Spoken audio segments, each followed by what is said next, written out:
Muito bom estar com você em cada um dos programas Cabeça para Cima, momento em que a gente pode falar sobre temas importantes que informam, que orientam, que edificam a nossa vida de verdade. E melhor ainda é quando recebemos os seus e-mails, as suas mensagens, confirmando que aquilo que a gente debate aqui efetivamente provoca esse resultado de edificar, de abençoar, de contribuir para que você tenha uma vida melhor. Essa é a nossa missão, abençoar vidas. E quando você confirma, nós sentimos aquela coisa assim, né, de dever cumprido.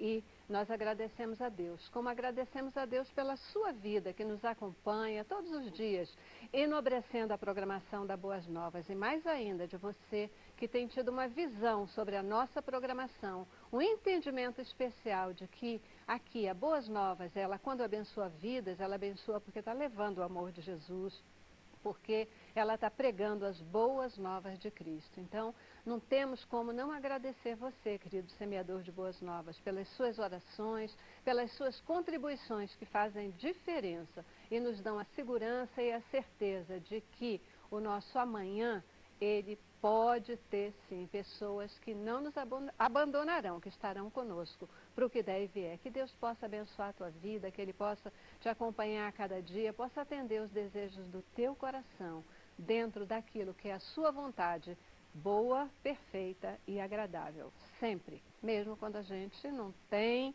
essa percepção, mesmo quando a gente acha que não tem nada de bom naquilo que está acontecendo com a gente. Você crê nisso? Creia, porque faz toda a diferença. Muitíssimo obrigada pela sua audiência no Cabeça para Cima e em toda a programação da Rede Boas Novas. Gente, perdoar é sempre muito fácil da gente falar, não é mesmo? Todo mundo fala, discorre sobre o perdão, mas o ato de perdoar, na prática, é talvez uma das atitudes mais difíceis para o ser humano. Perdoar significa desculpar, ou seja, tirar a culpa. E, no popular, muita gente diz e chama assim de fazer as pazes. Você tem feito as pazes com as outras pessoas que estão incomodando você? O perdão é um ato absolutamente extraordinário. No Cabeça para Cima de hoje, nós queremos conversar sobre perdão. Nós vamos falar sobre os limites do perdão. Mas será que perdoar tem limite? Há limite para o perdão? Vamos ver no Cabeça para Cima de hoje. Começamos com o nosso informativo e já apresento para vocês os nossos convidados de hoje. Ressentimentos e mágoas profundas estão relacionados também ao bem-estar físico. Não é por acaso que boa parte das doenças está ligada ao acúmulo de cobranças internas, inseguranças, egoísmo, individualismo e tantos outros sentimentos negativos. O perdão é o melhor remédio para a saúde emocional.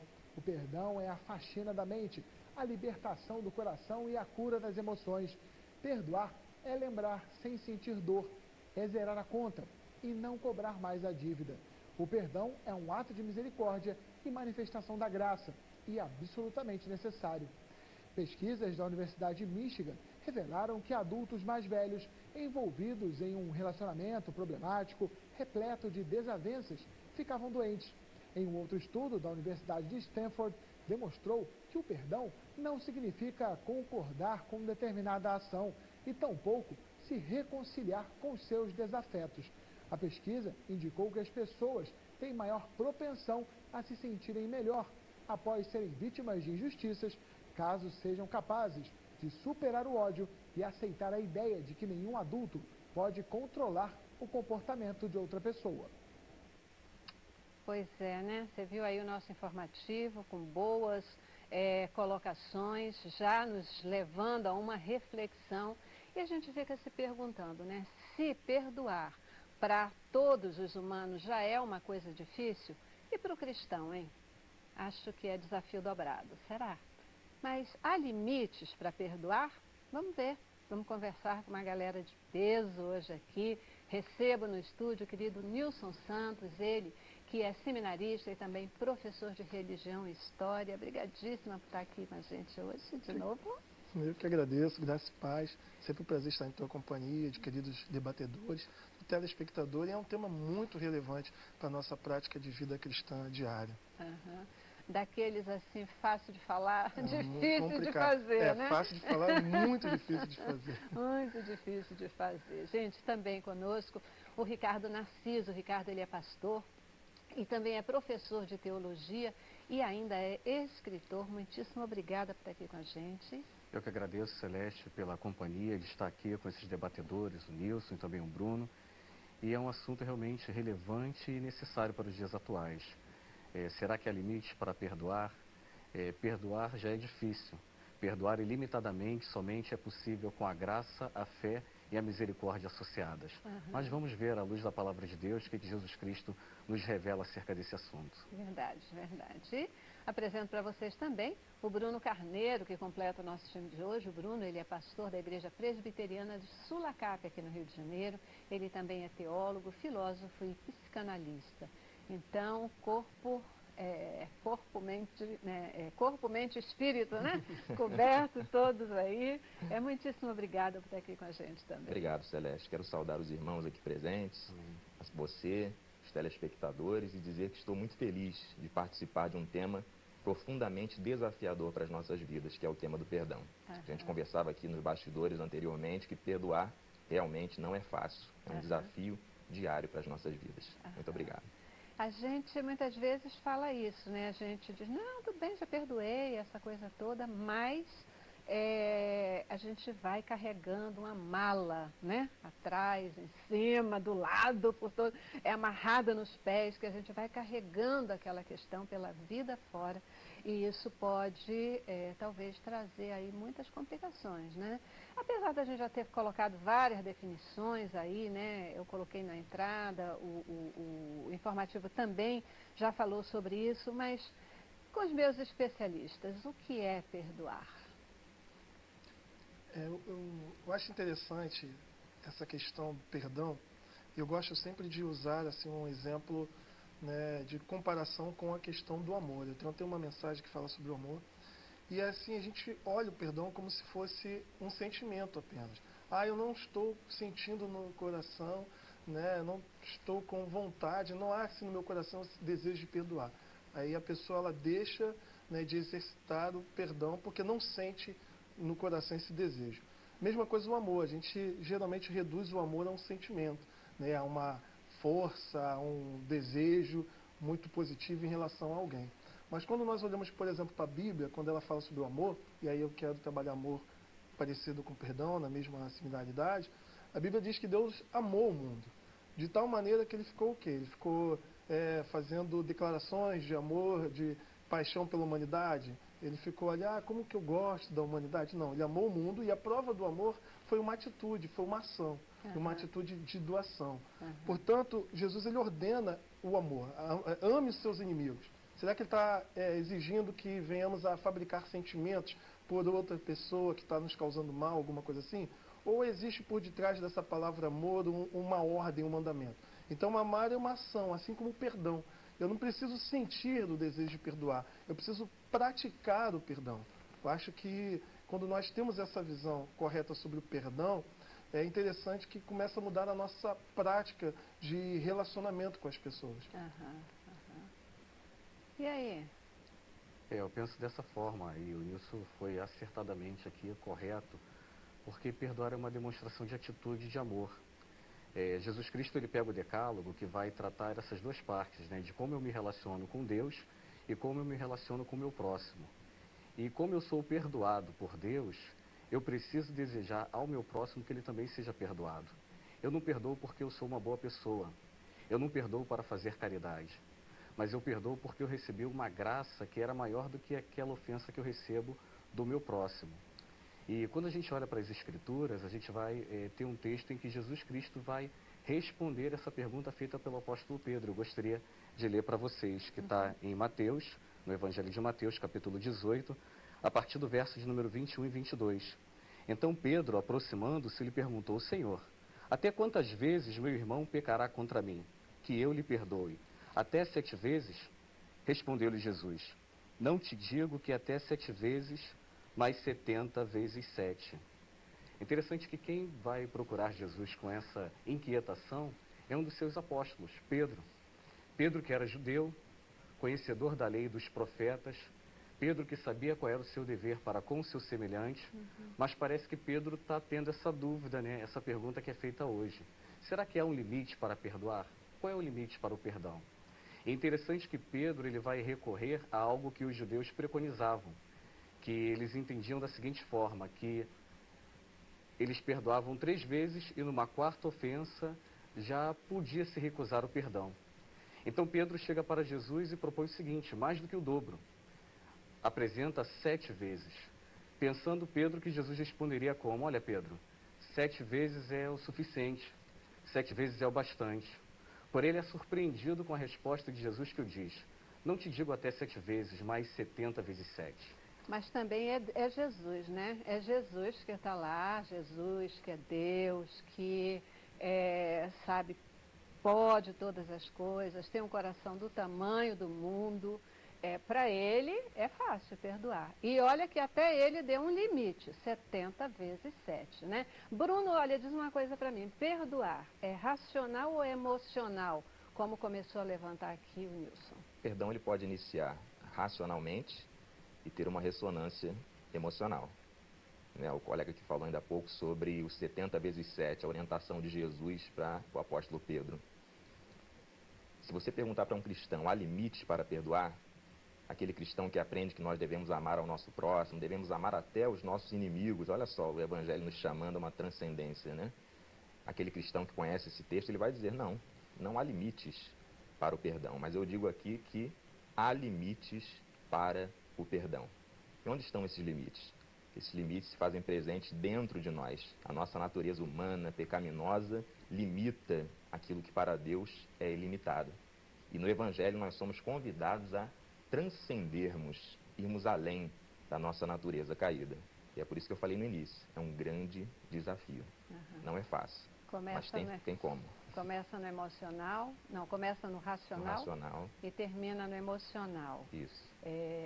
70 vezes 7 é lá o que o Senhor determina pra gente, né? Mas é um número fechado ou um número simbólico? 490? 490. Eu vou ficar contando ali quantas vezes, primeira, ele determinou. E aí, a gente ainda tem uma outra coisa, né, que é absolutamente desafiadora. Amar os meus inimigos, né? Quer dizer, aqueles que nos ofendem, aqueles... Gente, realmente não é fácil. Mas a própria Bíblia, ela diz que tem tempo para todas as coisas, inclusive tem tempo para perdoar, né? Qual é esse tempo do perdão? Eu já preciso para o nosso primeiro intervalo, eu vou dar minha paradinha e eu volto. Como é que é esse tempo de perdoar? Tá bom? Vamos lá.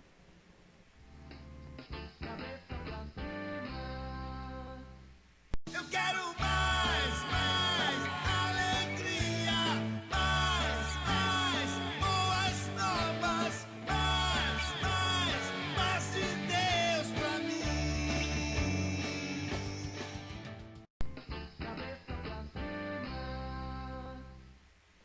Isso aí, conversando hoje sobre perdão, um ato, uma atitude que a gente fala muito, mas na prática nem sempre a gente consegue praticar, fazer, liberar perdão, né?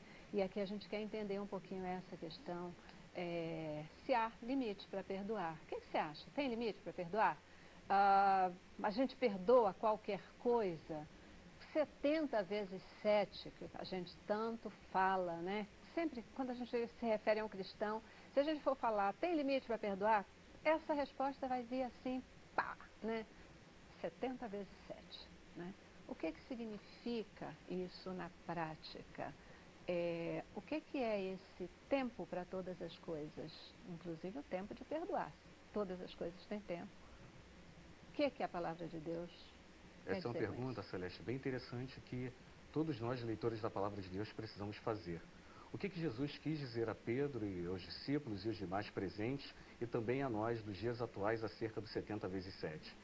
Certamente Jesus não estava apresentando uma multiplicação divina, no sentido de dizer 490, que Jesus estaria aumentando, mas novamente impondo os limites para perdoar.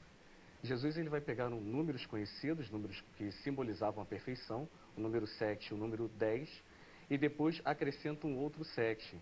E também acho interessante que Jesus ele faz uma referência à passagem de Gênesis 4, verso 24, quando esses termos, né, de 7 vezes e 70 vezes, eram aplicados para a vingança.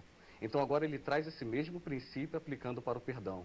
Não apresentando essa limitação 490, mas para demonstrar que era a perfeição vezes a perfeição e mais a perfeição. Não era o entendimento de 70 vezes 7, mas 70 vezes 7 vezes. Jesus estava descrevendo para Pedro que o perdão de Deus ele é tão grande que não pode ser medido, que não pode ser mensurado. E esse que é alvo desse amor de Deus, do perdão de Deus, ele agora não pode sonegar o perdão. Ele precisa demonstrar essa graça que ele vai receber.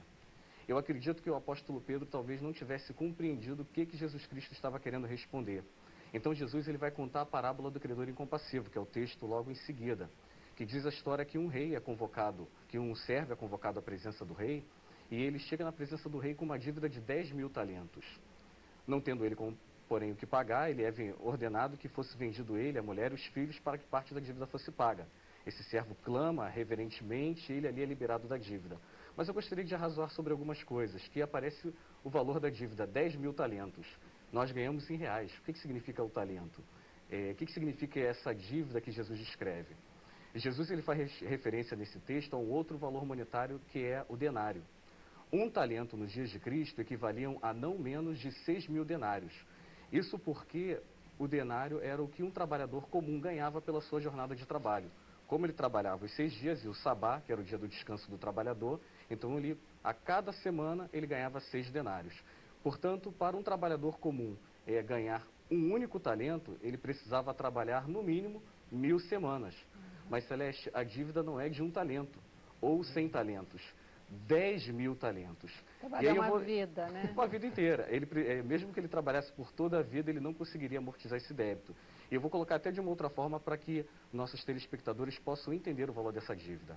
A arrecadação de impostos das cidades da Galileia, da Pérea, de Samaria e da Judéia durante todo o ano era de 800 talentos. Uau. 10.000 talentos era a arrecadação de impostos de toda a nação de Israel durante 13 anos. E é interessante que na história que Jesus conta, esse servo com essa dívida enorme, chega na presença do rei pedindo clemência e vai dizer que vai pagar a dívida. Deveria saber ele que não havia condições de pagar essa dívida. Eu cheguei até a fazer uns cálculos, um trabalhador comum ganhando 1 denário por dia, precisaria de no mínimo 150.000 anos para pagar essa dívida. Impagável. Impagável. E aí precisamos perguntar, o que Jesus Cristo nos quer dizer com isso? Que da mesma forma nós também tínhamos uma dívida com Deus, impagável, incalculável, infinita, e só fomos liberados dela mediante Jesus Cristo. E se fomos perdoados, quem somos nós para não perdoarmos, né? Verdade, Tamanha né? dívida que E tinha. esse servo que procurou o rei, ele foi perdoado, né? Foi perdoado. Ele foi perdoado. E foi esse mesmo servo que, ato contínuo, também tinha lá alguém que devia para ele, e aí o que ele fez? Exatamente, Celeste. A história ela passa por uma mudança. Esse servo que é perdoado pelo rei, ele não deveria somente andar agora pomposo pelas ruas porque foi perdoado. Mas ele deveria ter uma responsabilidade ainda maior do que a própria dívida. Porque, em primeiro aspecto, a gente vai entender que o perdão, né, até trazendo aqui uma nova apresentação sobre uma definição, é o exercício da compaixão e da misericórdia. Mas só que Jesus estava ensinando a Pedro que, além de ele estar grato do perdão, ele deveria demonstrar aos outros a graça que ele recebeu. E esse servo citado na parábola, ele não faz isso. Ele encontra um conservo que lhe devia 100 denários. Comparado à soma cancelada, esse valor era 6 centésimo milésimo. Eu não sei explicar matematicamente esse valor, mas eu posso dizer que era um valor bem pequeno. E o texto diz que ele agarra aquele servo pela garganta, o sufocando e exigindo pagamento. Me chama a atenção que Jesus Cristo ele vai se referir a um costume que era praticado entre os judeus, que aqueles que tinham dívidas, como essa dívida de 100 denários, eles poderiam ser entregues às autoridades, serem presos para serem submetidos a serviços de escravos, a serviços forçados. E isso vai acontecer nesse texto. Esse homem, ele aplicou a justiça sem uso da misericórdia. Pois é. A lei previa isso. Era totalmente justo ele vender o servo e transformá-lo em escravo. Mas talvez usar a justiça sem a misericórdia tenha sido o seu erro. E Tiago, na sua epístola, no capítulo 2, verso 13, nos diz que o juízo é sem misericórdia para quem não usou de misericórdia. Agora, o fato é que a gente pega essa passagem bíblica, né? E ela está tão próxima de nós, né? Ela está tão próxima de nós, a gente faz isso o tempo todo, né? E não é só com relação ao perdão de Deus. Em relação ao perdão dos nossos irmãos, ao perdão do outro, né? Porque a gente pede perdão, as pessoas nos perdoam e ato contínuo a gente vai aqui e é exigente, não tem misericórdia. Eu vou voltar depois para aquela história do tempo de perdoar, porque eu quero entrar numa outra questão. A falta de perdão, ela é capaz de gerar algum tipo de doença na pessoa que não está perdoando, a pessoa que está de mal. Somatizar. Né? Isso pode somatizar? Isso pode gerar algum tipo de doença? É Bruno que dá. Certamente que sim, né? Muitas pessoas adoecem por não perdoarem. Eu, na experiência como psicoterapeuta, psicanalista e até como psicopedagogo também, que trabalhando com crianças, tem crianças que já na infância já desenvolvem problemas em virtude de não perdoarem seus pais por atitudes duras que eles têm para com eles.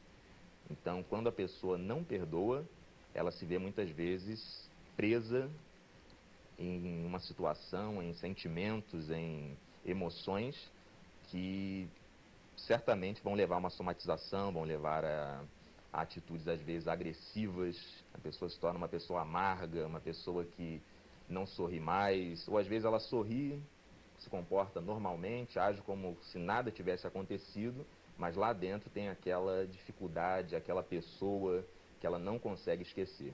Uma questão que precisamos observar é que as pessoas erram, mas elas não são o erro. E quando nós não perdoamos, nós passamos a ver as pessoas como sendo o erro. Você olha para aquela pessoa e ela foi aquela pessoa que te ofendeu há 10 anos atrás. Ela foi aquela pessoa que não pagou aquela dívida há 20 anos atrás. Então, no perdão, nós tiramos do foco, tiramos do palco do nosso pensamento, das nossas emoções, a lembrança, ou o cultivo da lembrança daquele erro que aquela pessoa cometeu para conosco. É claro que perdoar não é esquecer. Algumas pessoas têm mais facilidade em esquecer, outras têm menos facilidade, outras têm aquela memória mais ativa para traumas, para ofensas. No entanto, tendo mais facilidade para esquecer ou menos facilidade para, entre aspas, esquecer, é um exercício que devemos colocar em prática sempre. Então, respondendo aqui curtamente essa pergunta, a pessoa pode adoecer, certamente, emocionalmente, fisicamente, e as relações também se tornam relações adoecidas. Né? Existe um relato, né, de um missionário com relação a uma determinada tribo, que quando uma pessoa cometia um homicídio, o julgamento, né, e a condenação era exatamente a pessoa, o defunto ficava amarrado à pessoa que cometeu, né, o crime. Então a pessoa era condenada, amarrava o defunto junto com a pessoa que havia cometido o homicídio e ele tinha que conviver com aquilo ali. Aí isso é real, né? Agora você imagina, a pessoa carregando aquele defunto, tudo que ela vai fazer, ela precisa levar junto com ela a vítima do ódio, da ação dela. E isso a materialização, a materialização, né, do sentimento dela. Porque, na verdade, quando você não libera o perdão dentro do coração, o que você, na verdade, está carregando? Um defunto que vai apodrecendo, que vai cheirando mal. Então, muitas das vezes, você está com raiva de uma pessoa, você está com mágoa de uma determinada pessoa, e aí entra aquela outra ideia, né, de que se ter ressentimento, ter mágoa é a mesma coisa que eu beber um copo de veneno e esperar que a outra pessoa que morra, né, que venha a morrer. Então essa questão de não liberar um perdão, ela é muito complicada, porque muitas das vezes você fica uma pessoa adoecida e o objeto, né, do teu ódio, do teu ressentimento, da tua raiva, está vivendo uma vida normal, tranquila. Isso acontece muitas vezes em relacionamentos quebrados, de divórcio que acontece, né, vindo de uma situação desconfortável. Uma pessoa às vezes sai daquele relacionamento com raiva, com ódio, tudo que a outra faz, que ela se dá bem, aquilo causa para ela alguma angústia, alguma coisa ruim dentro do coração. O que ela está fazendo? Carregando o defunto com ela. O que ela está fazendo? Ela está bebendo veneno, esperando que a outra pessoa venha morrer. E o pior é que essa questão, né, essa amargura, esse peso, ele não vai ficar só em relação à pessoa que nos causou o problema, que nos causou a mágoa, né? Via de regra, você carrega o defunto e isso se reflete nos seus relacionamentos de uma maneira geral, né? Muitas vezes você vai descarregar em alguém que não tem nada a ver com essa história, nada a ver com essa história. Mas, gente, e como é que é essa história do tempo de Deus? Há tempo para todas as coisas. Há tempo para sorrir, há tempo para chorar, há tempo para perdoar.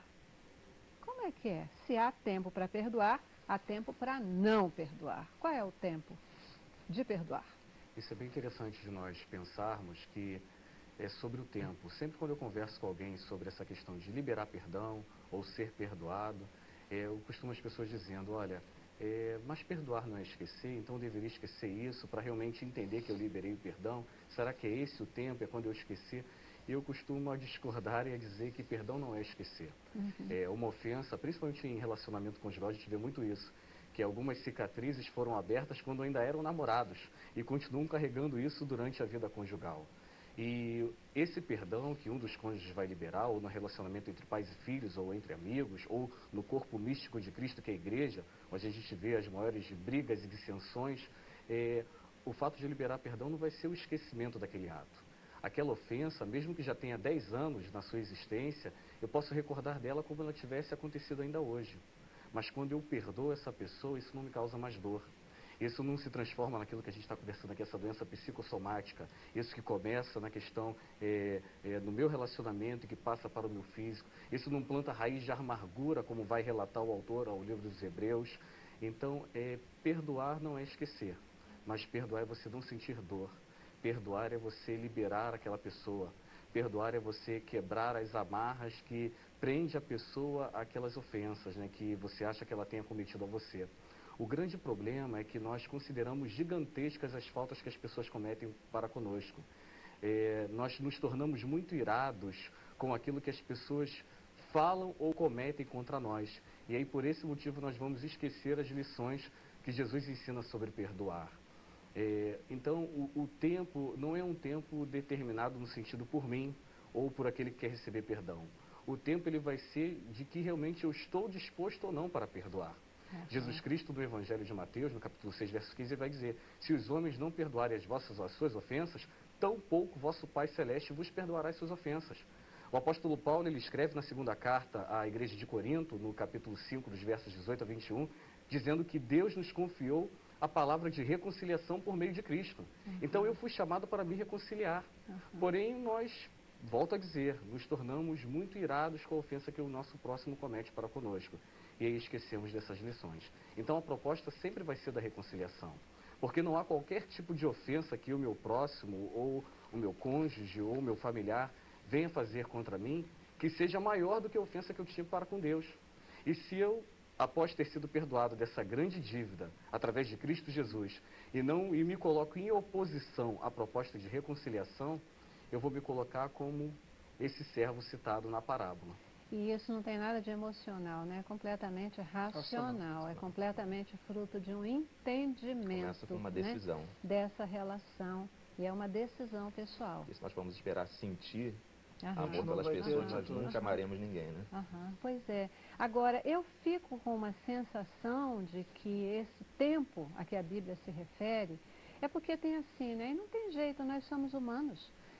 Tem o tempo do luto, tem o tempo um pouco da mágoa, tem o tempo de você trabalhar isso e tem o tempo de você decidir e, né, liberar o perdão, enterrar o seu defunto, deixar para lá e surgir pleno, surgir sem nenhum tipo de dificuldade, você passar a viver a tua vida. É por aí, pode ser por aí esse tempo que a Bíblia fala? Eu acho que o autor de Eclesiastes está trabalhando no sentido amplo da vida, da existência, como o olhar de um observador, né, de pessoas que plantam, que colhem, de pessoas que estão, né, se abraçando, estão se afastando.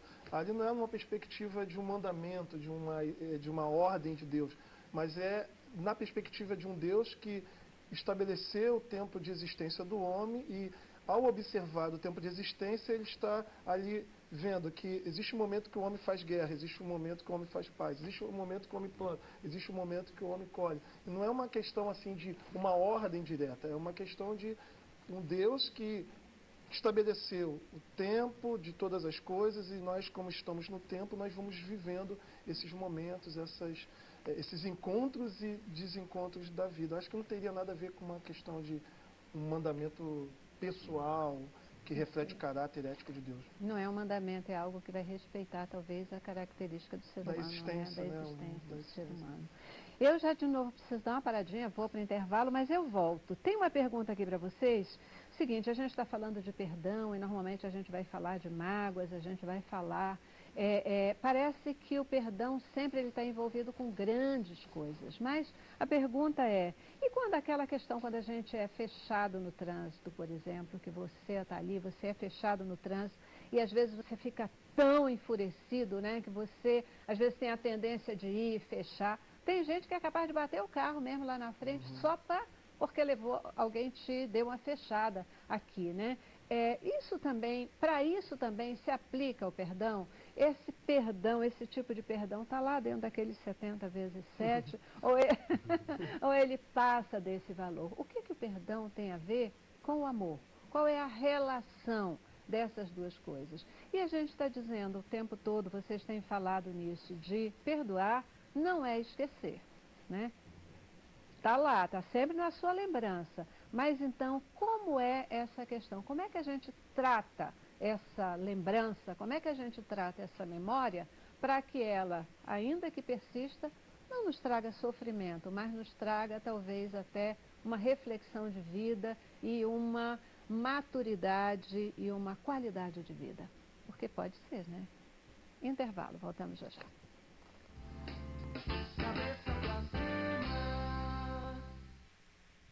Eu quero mais alegria, mais boas novas,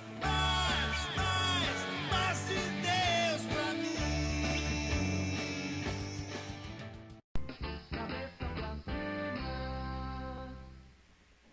Pois é, né? A gente começou o programa dizendo que falar de perdão é fácil, entender o contexto do perdão também é fácil.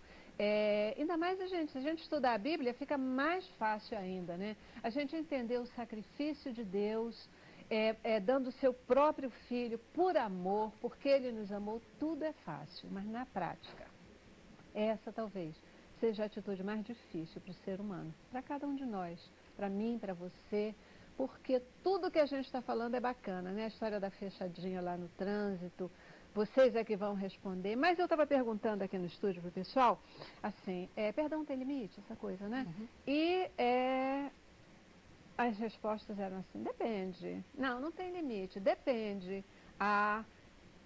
Depende de como a gente vai tratar essa questão, porque... Né, teve um colega que disse, imagina se pegam minha pequenininha lá, fazem uma besteira com ela, não dá para perdoar. E aí? O grande desafio é entender a proposta de perdão bíblico. Por exemplo, a Bíblia o tempo todo nos exorta a perdoar, a amar, a não pagar o mal com o mal, mas o mal com o bem. A questão toda é, se você analisa essas exortações, que a gente chama de parênese, né, na teologia bíblicas, sobre a questão do comportamento que eu tenho que ter com o próximo, vai parecer que o cristianismo reduz, né, a vida a um legalismo, a simplesmente faça isso e não faça aquilo para poder você, né, obter favor de Deus ou agradá-lo ou não. Mas existe uma coisa chamada na Bíblia, né, de indicativos e imperativos, principalmente nas cartas paulinas. O que seriam os imperativos? São essas exortações. Como eu devo proceder? Mas essas exortações, elas estão sempre com base nos indicativos, que é o quê? Por que você deve fazer isso? Porque houve uma ação primeira da parte de Deus para que você agora possa agir da mesma maneira. Por que nós devemos perdoar? Porque Deus nos perdoou.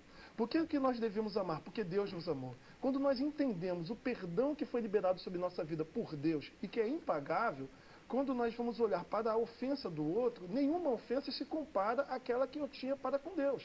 Portanto, eu sou exortado a perdoar porque eu tive uma experiência de perdão. Por isso que a Bíblia vai falar que quem é muito perdoado consegue ser mais grato, porque entende a dimensão do seu erro e do que foi perdoado, do que foi reconciliado. Então, assim, eu entendo profundamente que se fizer com a minha mãe, se fizer com o filho, humanamente falando, tem limite sim. Humanamente falando, conforme o pastor Bruno colocou. Mas quando eu olho para a Bíblia, o cristianismo é um desafio a transcender. Mas não é transcender para mostrar que eu sou uma pessoa melhor, no sentido de que eu consigo obedecer às regras estabelecidas. É transcender porque o Espírito Santo que está em mim, a graça que está em mim, me capacita a viver aquilo pela qual eu fui chamado a viver, que é o chamado a ser cristão, ser parecido com Cristo, agir como ele agiu. Nesse sentido, não há limite nenhum. Agora, é complicado. Não é fácil. Eu gostaria de completar o que o Nilson colocou, que esse texto que a gente citou em Mateus 18, ele vai responder essa pergunta. Porque aquele servo ele tinha sido liberado de uma dívida enorme. Agora ele encontra alguém que lhe deve tão pouco. Vamos entender esse pouco, uma fechada no trânsito, o assassinato de um filho, ou de repente uma arruaça na sua vida. E ele exerce o seu direito mandando aquele homem para a prisão. O texto continua, Jesus narrando o seguinte, que houve algumas testemunhas presentes, viram o que acabara de acontecer, aquele que tinha sido perdoado de uma enorme dívida, não foi capaz de perdoar aquele que lhe devia tão pouco, e foram contar a história ao rei. Só que eles não foram ao rei para fazer uma fofoca, eles foram justamente exigir do rei que viesse a punir aquele servo pela sua crueldade e ingratidão. E porque o rei teve uma atitude tão sublime de liberá-lo da dívida, porém ele não foi capaz de perdoar aquele que devia tão pouco. Isso nos mostra, Celeste, e também os telespectadores, que há algumas consequências quando nós nos colocamos em oposição à proposta bíblica da reconciliação. O texto nos diz, no verso de número 34, que aquele homem ele foi entregue à mão dos verdugos. Esse termo só ocorre aqui no Novo Testamento. Os verdugos, para você que está em casa, eles eram oficiais que eram designados pelos tribunais para torturarem aqueles que cometiam os crimes atrozes, né? É o carrasco, né? Daquela figura medieval.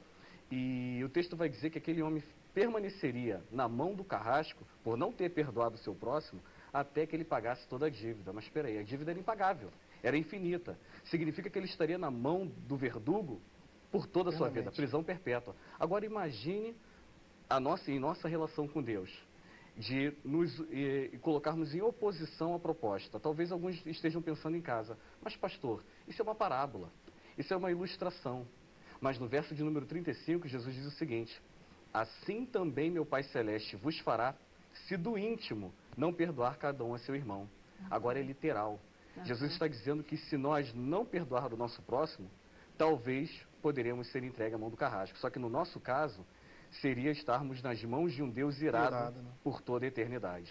Antes de deixar o Bruno falar, eu queria colocar uma coisa assim. Primeiro, eu queria tirar da sua relação de coisas pequenas o assassinato de um filho. Né? Não é pequeno. Não, na perspectiva divina. Não, mas eu estou falando da perspectiva humana, porque... desculpa, só, né? É porque assim,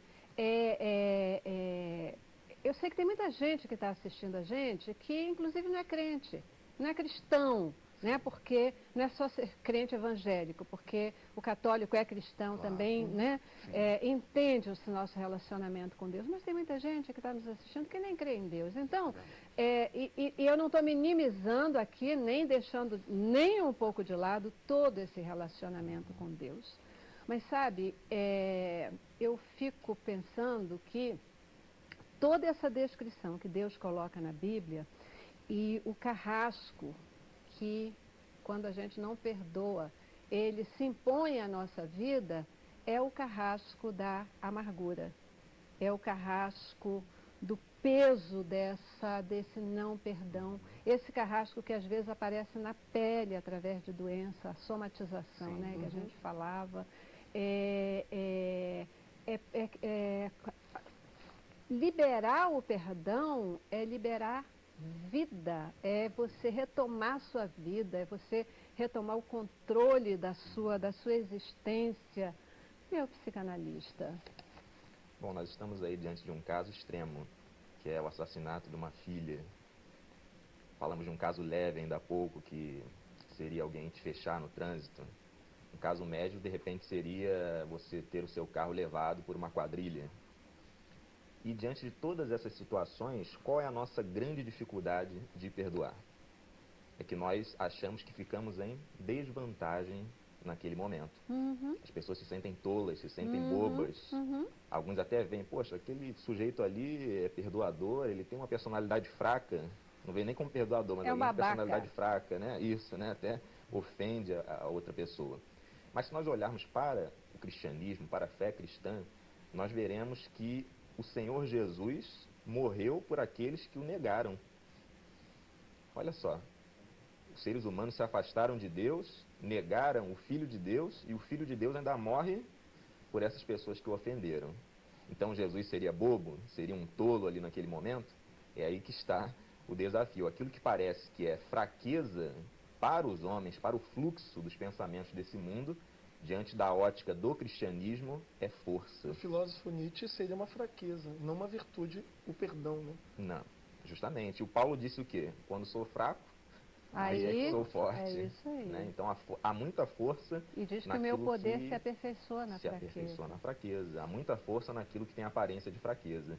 É por isso que nós falamos muitas vezes que o cristianismo vai na contramão desse mundo. Quando está todo mundo pensando que o certo é isso, o cristianismo mostra, o certo não é isso, é aquilo. É porque ele não vai na contramão desse mundo. É porque Jesus foi o maior psicólogo de todos os tempos. Tem até uma obra Não tem- sobre isso, não né? é o maior entendedor. Claro, foi ele, Deus que nos criou, ele nos conhece por dentro, por fora, de todas as formas. mas- Então, essa forma, ele, através do filho dele, ele mostra pra gente como é que é isso, como é que a gente tem que liberar perdão, porque é assim que você, na tua alma, vai ficar bem, né? Posso apimentar? Pode, deve.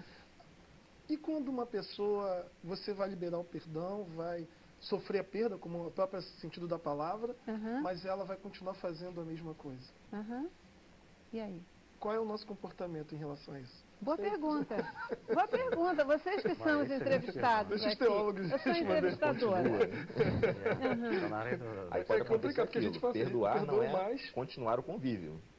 Por exemplo, o Senhor Jesus fala que em caso de adultério, o divórcio é permitido. É permitido, mas não é o ideal, né? Não é o ideal, justamente, né? Você tem o direito de caminhar junto com a pessoa Ou não. ou não. Porque tem pessoas que são como goteiras, né? Batendo na nossa cabeça. Elas não querem se consertar, não querem se reconciliar.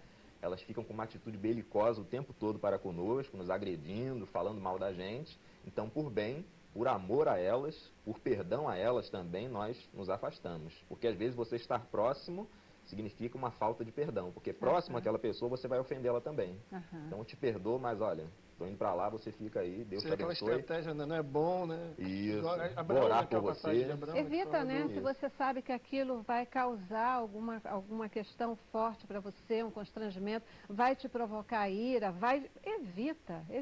Mas a gente tem que né? tomar cuidado com isso, porque pode acontecer sempre assim, ó, fez a primeira, beleza, a segunda, na terceira já não tem mais conversa. E às vezes as pessoas começam também a impor esse limite. A questão ali é simples. É a mesma coisa que você perdoa uma pessoa que não está disposta a parar de trair. Um exemplo aqui, né, Aham. bem forte dentro do casamento. Ó, a ordem de Deus é você perdoar. Se a pessoa mostrou arrependimento, vamos passar por cima desse sentimento, dessa mágoa, e vamos tentar continuar o relacionamento. Agora, a esposa ou o marido perdoou, mas sabe que o outro ele não quer mudar, já é uma outra questão. Ela vai perdoar dentro, né, no coração, não vai carregar mágoa, Algo vai interno. lutar contra isso, mas a atitude de permanecer ali junto é uma atitude complicada, porque a pessoa ela não quer continuar o convívio saudável, o convívio que realmente E eu não deveria acho ter. que Deus queira isso, e Pra ninguém, ele é. apregou isso para a nossa vida, Com não. certeza. Eu acredito sim, você libera o perdão. Por quê? Porque se você não liberar, você que vai ficar aí Sim. carregando, homem ou mulher, tá? Valendo por dois. Sim, Vai claro. ficar carregando essa mágoa, esse constrangimento, achando que você é que errou em alguma questão, quando não necessariamente. Agora, se persiste a questão do erro, né, da falha do outro lado, vai cuidar da tua vida. Mas se existem muitos afasta casais disso, que são isso. restaurados depois de um adultério, Isso, há uma sim. liberação de perdão, Restauração. e Deus restaura o mesmo E a casamento. gente crê Perfeito. nisso, e é proposta da possível, reconciliação. claro, E essa claro, pergunta mas... é muito boa, porque não podemos confundir perdão com masoquismo. Exatamente. São duas coisas diferentes. Exatamente. E se eu te perdoo, mas você continua lá insistindo naquela questão, pera lá. Aí, a gente não... Eu não creio que Deus queira que agora... Não, você vai conviver com isso. Perdoa e fica lá convivendo com essa questão. Eu não acredito que Deus espere isso de Também nós. acho importante, Celeste, a gente refletir sobre a questão igual como a gente colocou aqui, da confiança. Vamos botar que eu me relaciono com alguém e essa pessoa me deve um valor monetário, me roubou. Eu a perdoei daquela dívida, ela não tem mais dívida comigo. Mas talvez ela ainda não esteja liberta daquele mal. Ela continua roubando as pessoas. Então, se eu sei que mesmo tendo-a perdoado, que ele continua com aquele comportamento, eu não vou deixar dinheiro perto dessa pessoa. Então, às vezes a gente confunde achando que não perdoamos. Não é não perdoamos, mas aquele ato, aquele erro, me projeta para quê? Aprendizado. Eu entendo que algumas coisas eu preciso agora ter cuidado, mas não que eu não tenha. E eu levaria ainda para uma outra questão. O fato, se a pessoa persiste, essa questão toda, eu posso e devo, sim, aplicar até penalidades legais. Sim, porque o perdão não significa que você não tem... Exatamente, a ausência de consequência. Eu gosto dele porque ele... Vamos imaginar, por exemplo, uma pessoa se converte. Aí o cara tem lá com o nome sujo na SPC, todo errado. Quer dizer, ele era... Vamos dizer que ele é uma pessoa que estava aí em dívida com a questão da lei. Ela foi perdoada por Deus, ela foi batizada, o CPF dela continua o mesmo, a dívida dela com o Estado continua o mesmo, ela vai sofrer as consequências do erro. O perdão que ela recebe de Deus não a isenta das consequências daquilo que ela cometeu. A mesma coisa o relacionamento. Houve uma traição. Agora, o que traiu, ele não vai ficar isento de reconquistar a confiança. Uma amizade quebrada, a gente só fala de relacionamento conjugal, mas relacionamento dentro da igreja. Amigos, trabalho, todos os aspectos. Feriu, por exemplo, né? Um pediu para o Senhor Jesus lembrar dele quando viesse no seu reino, né? E o que o Senhor Jesus disse? Hoje mesmo estarás comigo no paraíso. Ele morreu. Sim, cumpriu a sua pena e foi para o paraíso, né? Teve o perdão, mas teve que cumprir as consequências de crimes. Isso é importantíssimo, até mesmo, muitas vezes na relação mãe-filho, pai-filho, né?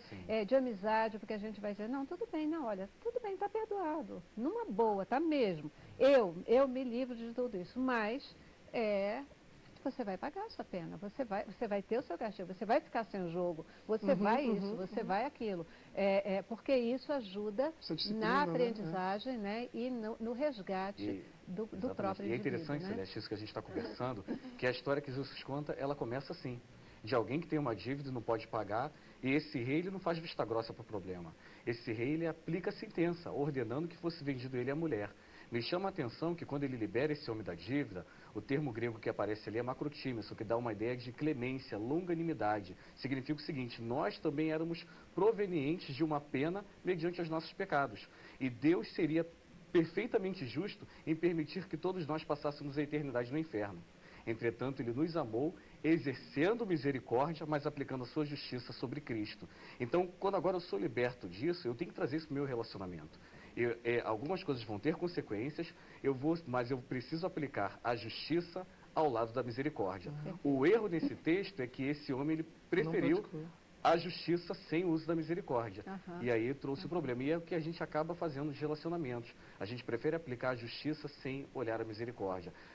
Preferimos ser legalistas no sentido de todo cumprimento legal, sem ter olhar de piedade, de compaixão, como Deus teve para conosco. E o que eu gostaria de deixar, dentro desse contexto e da colocação desse mesmo texto, é que, mais uma vez, né, como ele não soube ter misericórdia, quem foi que pagou a pena? Ele mesmo, né? É verdade. Sobrou para ele, né? Ele é que acabou sendo punido. O maior prejudicado foi ele, que é o que acontece com a gente quando a gente não consegue liberar perdão. Gente, eu preciso ir para o nosso último intervalo. Vou para o intervalo e a gente volta para as nossas considerações finais, tá bom? Vamos lá.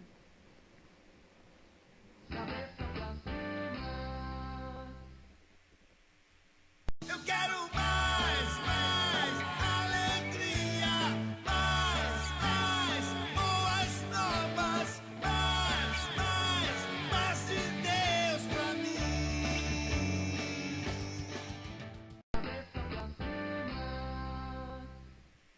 Isso aí, gente. Pelo visto, eu vou precisar fazer um outro programa sobre perdão, porque tem muitas perguntas aqui ainda que a gente nem chegou lá.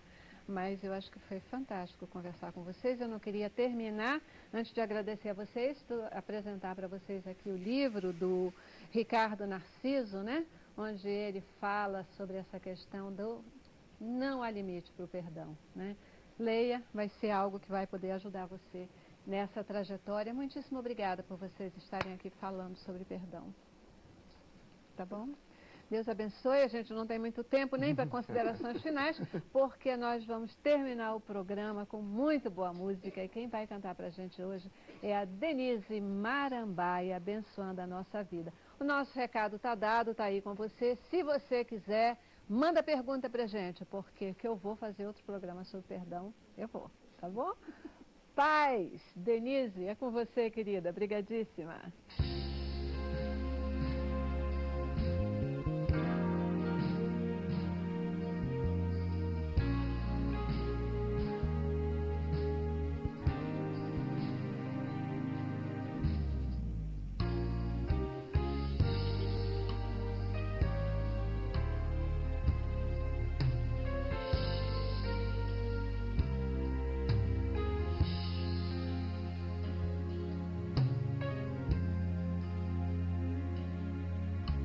Perdoa-me, Senhor, se eu não vivi pra te servir.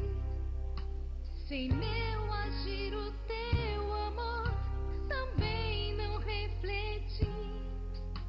Perdoa-me, Senhor, se teu caminho não segui. Se falhas cometi, se tua doce voz não quis ouvir. Escuta minha oração, Senhor. Desejo aqui viver pra teu louvor. Ensina-me a te ouvir e com amor servir. E os santos passos teus aqui seguir.